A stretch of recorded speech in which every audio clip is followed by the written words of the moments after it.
Alright, if you've ever wanted to learn how to track a moving camera in After Effects, stick around and I'll show you how to do everything you see here. Okay, so if we look at this animation, you can see all the layers here. Basically, we've got some text over here, some text right there, some text behind this lady here, and then we have a few green screen elements like this dinosaur and this woman stretching. So I'm going to show you how to build this in After Effects, and the coolest thing about tracking the camera is that it's fast and easy, and After Effects does most of the work for you. So if we grab a video clip, now the first thing you need to know when tracking the camera is that not every video clip will work. The less busy the scene is, the more effectively After Effects can track the motion of the camera. So this scene is great right here because not only is it nice smooth motion, but these buildings act as grids that After Effects is really good at figuring out distance and rotation of the planes. Avoid scenes where you've got lots of things crossing in front of the camera. Those scenes are going to be harder for After Effects, and sometimes it will just fail. So let's hop in. So the first thing you need to do when you want to track the camera is add your video clip to a new comp, and make sure not to move the position of the video clip or change its scale. After Effects won't track the motion if it's not at its native scale and position. So once you've dragged in your video clip, you can right click on it and go down to Track and Stabilize, and we're going to choose Track Camera. When we click that, it goes to work automatically. So if we look over at the left side here at the Effects Control window, we'll see that it's working. We can see how many frames it has analyzed, and what it does is it looks at the motion that's baked into the camera of the video clip. It basically creates an After Effects camera that recreates that motion so that you can then use After Effects elements and match them to the movement of the video. So over here there's not a whole lot you need to adjust. We have show track points. We're going to want to see those when they're created. Render track points. Keep this off. This will basically make your track points render in your final output, which you don't want. Then we have the ability to adjust the track point size and the target size. So if we look over at the screen right now, what you're seeing are track points. All of these little points on these buildings. If I come over here and scale them up, you can see there's all the track points. So that's the tracking data that After Effects has created after analyzing the scene. And then on top of that, we have target size. Now this right here is my target. And the way we create a new target, or the way we take advantage of our target, is by selecting track points. So after it's done tracking, it automatically turns your mouse into a lasso tool, and we can grab a bunch of these track points. If you want to get rid of one, you can hold down Command and click on it, and that'll remove it from your selection. And the idea is we want to select track points that are all on a similar plane.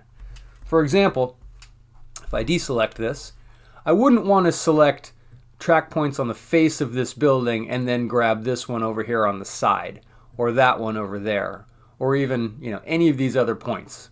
I want to stick to one plane like the side of this building here, where we have lots of track points and have a pretty good chance of getting good results. So once we've selected our track points, all we have to do to create text is then right click on the track and choose Create Text and Camera. And there we go. Throws it right up on the screen, and it's going to match this plane as far as its position. So notice over here on the layer panel, we now have a 3D camera. On top of that, we have our text. So if we go over to scale, you'll notice that this text is very big, 3042 pixels. So if I want to shrink it down a little bit, I can knock it down to, say, 1000. And then I can use the gizmo to position it where I want it. So if I want to bring it down a little bit, slide it over, maybe rotate it just a touch, get it nice and level.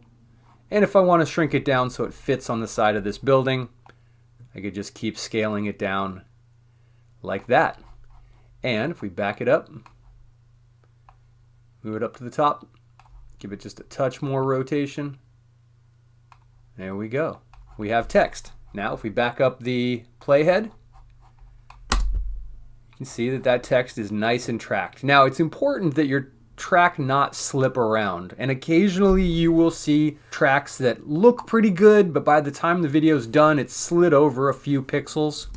One thing you can do to try to help mitigate that is by clicking on your clip and going up to the camera tracker.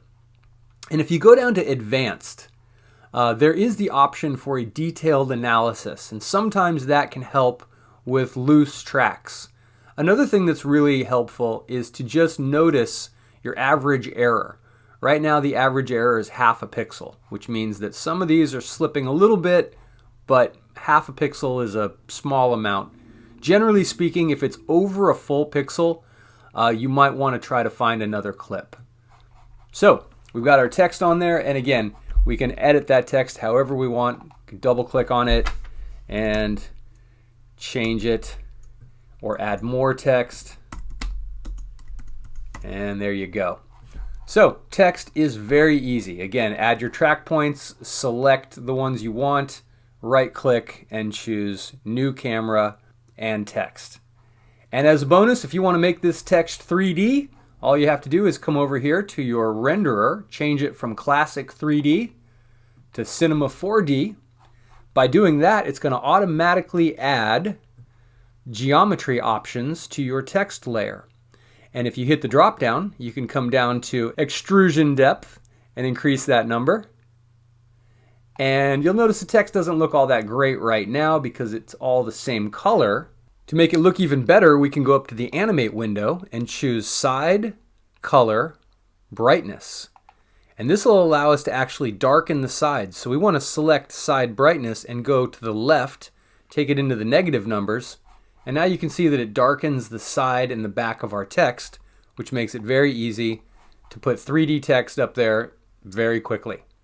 So now that we have some 3D text, we can move on to adding elements like green screen video to our track. Now that we have this tracked, we can always go back to our clip and reselect our camera tracker. And that means that our track points are all still there, and we can use them to track even more stuff to our scene. So for this one, let's try to put a dinosaur on top of this building over here. So I'm going to hit the Command plus, zoom in a little bit, then I'll put my finger on the space bar so I get the hand tool, and that way I can come over here and make sure to get the right track points. And if I switch back to my selection tool by hitting the V key, I can now come over here and try to get all these points on top of this building. I want to avoid the ones in the front, and that should be good right there. Now it gives me this plane, which is a little bit off from what I want, but that's okay. I can always rotate the video that I put on top. Now that we have our target set up, I'm going to right click and I'm going to choose Create Null.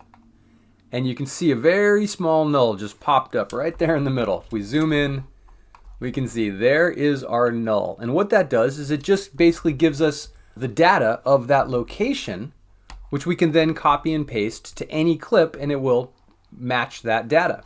So if we come over to our project window and we grab a bit of green screen footage and just drop it on our screen. Once we've dropped the green screen footage on our screen, it's important that we don't have anything selected up here.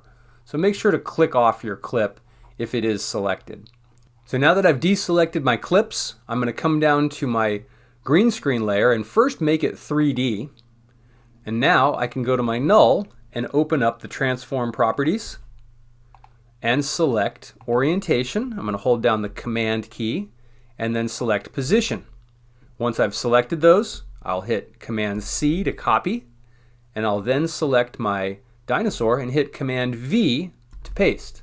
And just like that, our dinosaur takes on the same orientation and position as our null. And all I need to do now is use the gizmo to stand them up and use the arrows up here, pop them around a little bit, maybe rotate them to face the camera, slide them back just a touch. And at this point, our dinosaur is tracked. But obviously we want to get rid of the green, and since this is a video green screen rather than a real green screen, all we have to do is select that clip, go up to Effects, Keying, Keylight 1.2. Now, of course, you'd use this for a regular green screen as well, but it would just take a lot more work. Since this is computer green screen, pretty much one click usually does it. I'm just going to select the screen color, click on my clip, and that puts us in a pretty good place pretty quickly. All right, now if we play this back, you'll see that our dinosaur is nice and tracked. He's not slipping at all. Our text looks great.